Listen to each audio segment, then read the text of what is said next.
This morning, almost immediately upon finding the photographs, I called the number on the card that Detective Patterson left with me. I intended to tell her about what had happened with the envelope on my doorstep, but I was thrown off by the voice that answered the phone, which was distinctly not Miss Patterson's. It was a receptionist of sorts for the homicide department, and when I gave her my name and told her what the information was in relation to, she became much less friendly over the phone. She started speaking quietly. She seemed to grow colder and colder the more we spoke.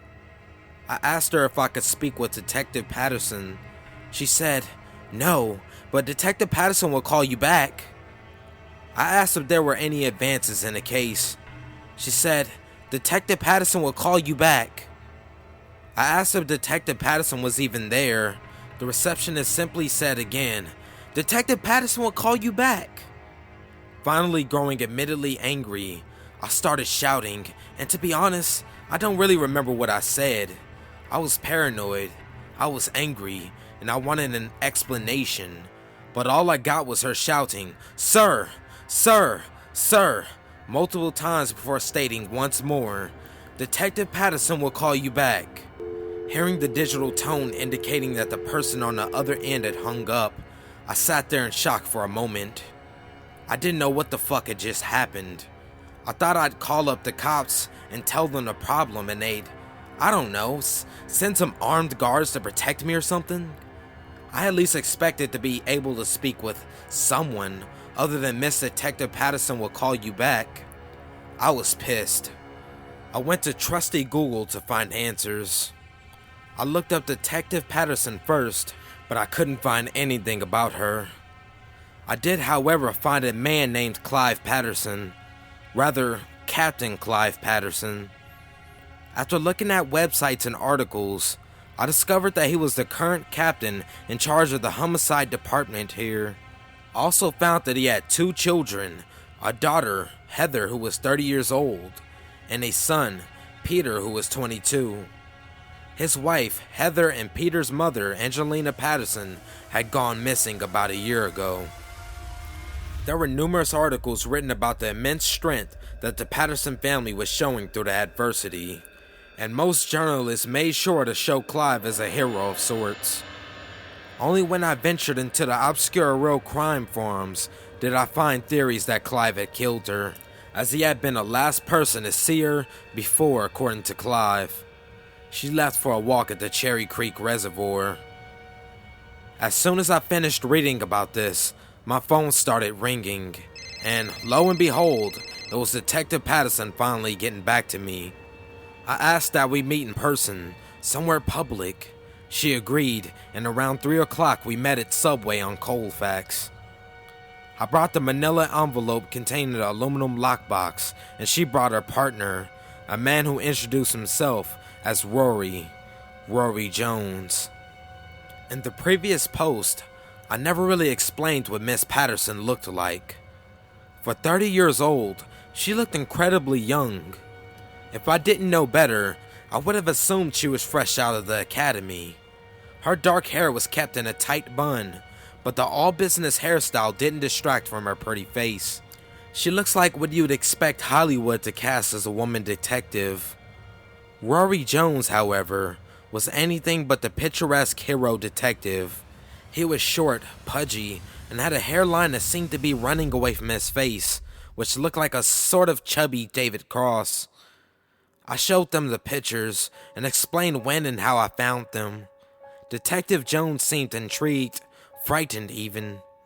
Detective Patterson? She seemed to dismiss everything I had to say. Like I said earlier, I read a lot of true crime stuff, and in a lot of cases where they convict the wrong person, they sort of get a tunnel vision and only see evidence that fits their explanation of the events. I assumed this is what was happening. Detective Patterson was eager to leave, while Jones wasn't. When Patterson started to stand up, indicating she was ready to depart, however, Jones seemed hesitant to protest. So much so that he said nothing. He just looked at me, then at Patterson, then hung his head ever so slightly in shame. They started to leave, without even taking the photos with them, and I just sat there, immobilized by the shock that they were doing nothing to help me. They were already out the door before I could even finish putting the pictures away. Stuffing them into the lockbox, I glanced up, looking out the large storefront windows to see Patterson sitting in the driver's seat while Jones stood holding the passenger door open, looking my direction. I looked back down to slide the box into the envelope and started to exit the restaurant. As I stepped out the door and glanced in their direction, Jones had begun walking towards me and begun subtly gesturing for me to turn around while mouthing the phrase, "Go inside," while not making a sound. I obliged. I re-entered Subway and he followed, glancing over his shoulder as he let the door close behind him. He said in a quiet, rushed tone, "We don't have long. She thinks I'm pissing." He proceeded to gesture for me to follow as he entered the restroom. I did so. He continued, "You know Detective Lyle? James Lyle? He was my partner for, I don't know, 10, 12 years? I didn't really know how to respond to this information, so I simply gave this sort of pathetic shrug. He leaned as though he'd be able to see through the crack of the door before looking back to me and saying, "You live at this place, right? I want to find out what the fuck is going on. I'll swing by after my shift. I get off late. Don't fall asleep." Before I could even respond, he darted out the bathroom door. He was too paranoid that Detective Patterson seeing us together would be a problem. I waited about 30 seconds before I exited. Their squad car was gone, and I breathed a sigh of relief. I drove home and started writing this down. I thought that a meeting with the cops would put my worries at ease, but now I'm more anxious than ever. I suppose all I can do now is wait for Rory and hope that this steak knife I'm desperately holding on to will be enough to protect myself if need arises. I will follow up on my meeting with Detective Jones as soon as I can.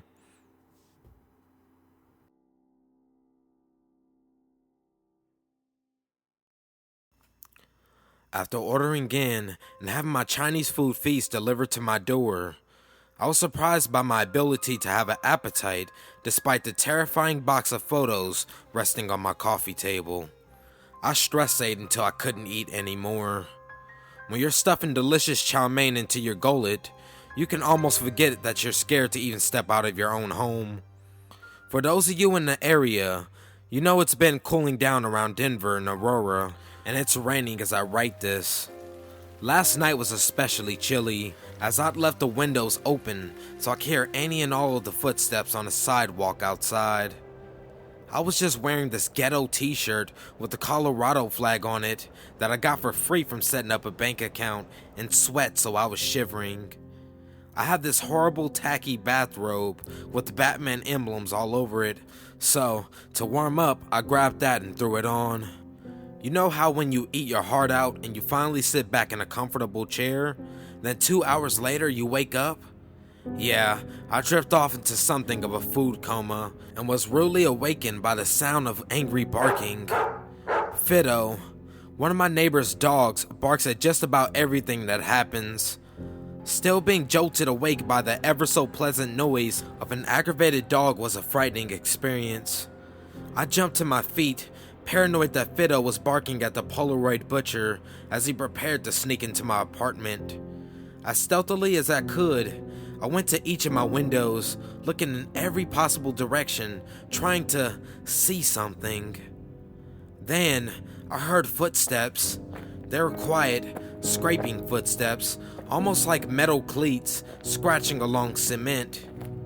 Then, they grew louder, closer. Then they stopped.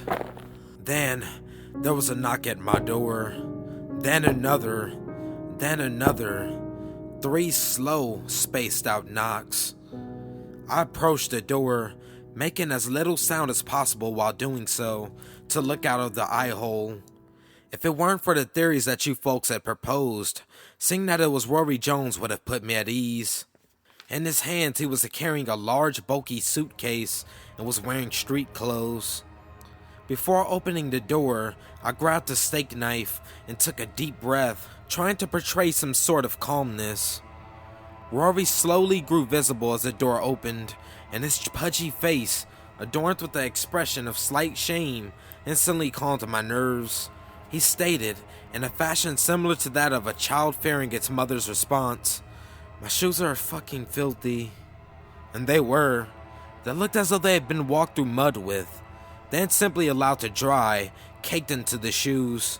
He continued, "Is it weird if I waltz around in my socks?" With a laugh, I shook my head. Something about Rory comforts me. He has this air about him, like he's the uncle your parents dislike, but you and your siblings love. It's hard to explain, and it's even harder to justify a general vibe having so much power over how I feel about a person.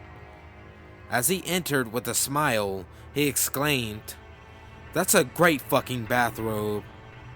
I'd almost forgotten that I was wearing my bummy Colorado t-shirt and that god-awful Batman robe. But something about Rory kept me from being too embarrassed about it.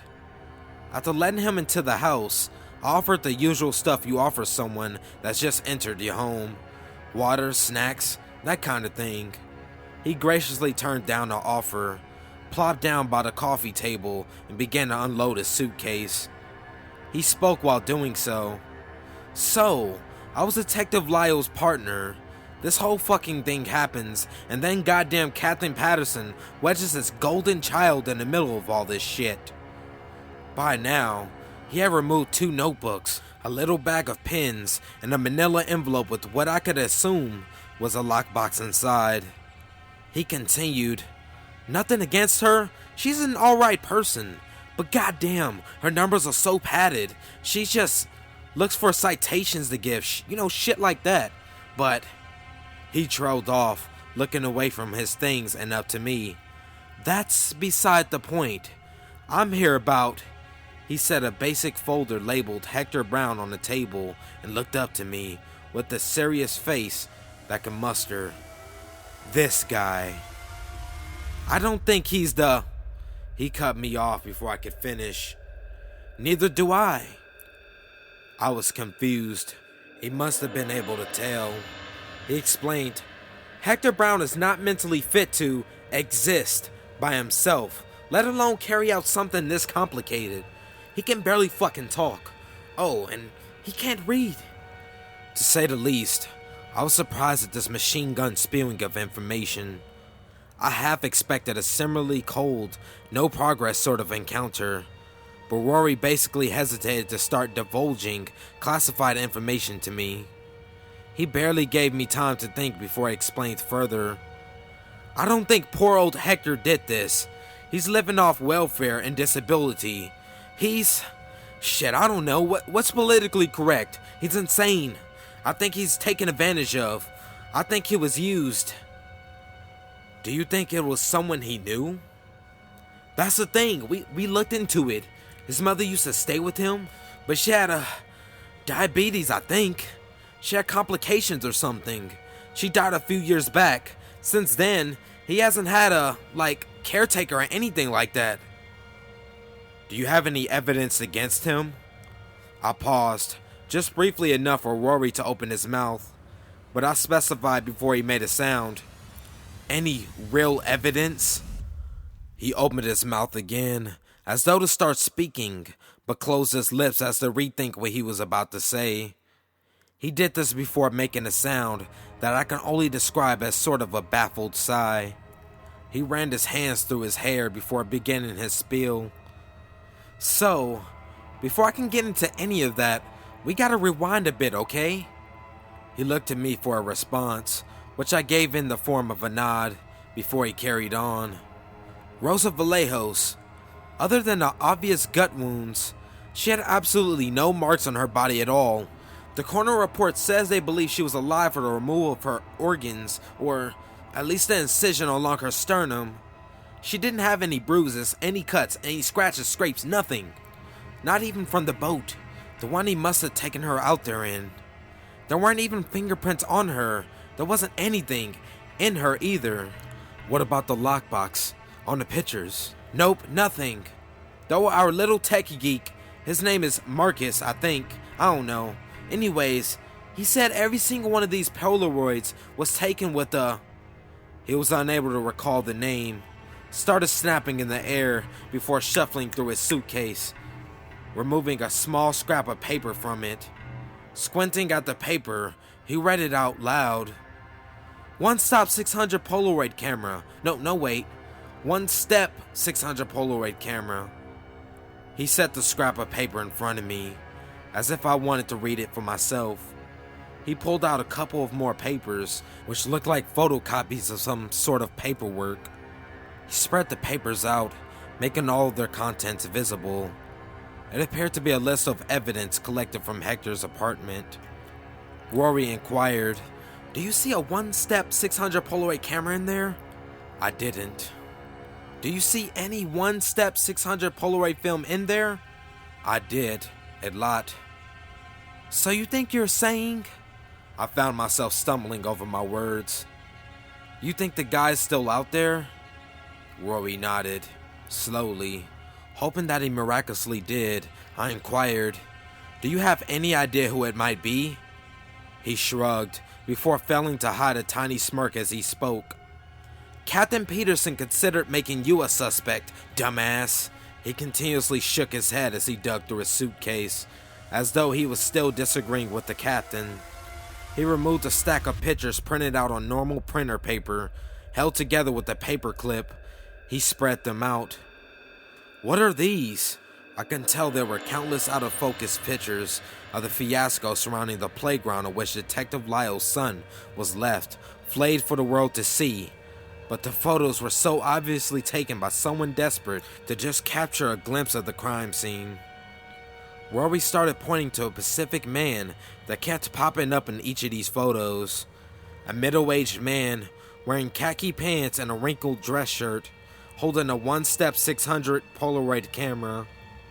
As I looked at more and more of the out-of-focus photographs, I began to recognize that the man taking the pictures with the Polaroid camera was undoubtedly Hector Brown. I recoiled, tilting my head and leaning back, perplexed by what was in front of me.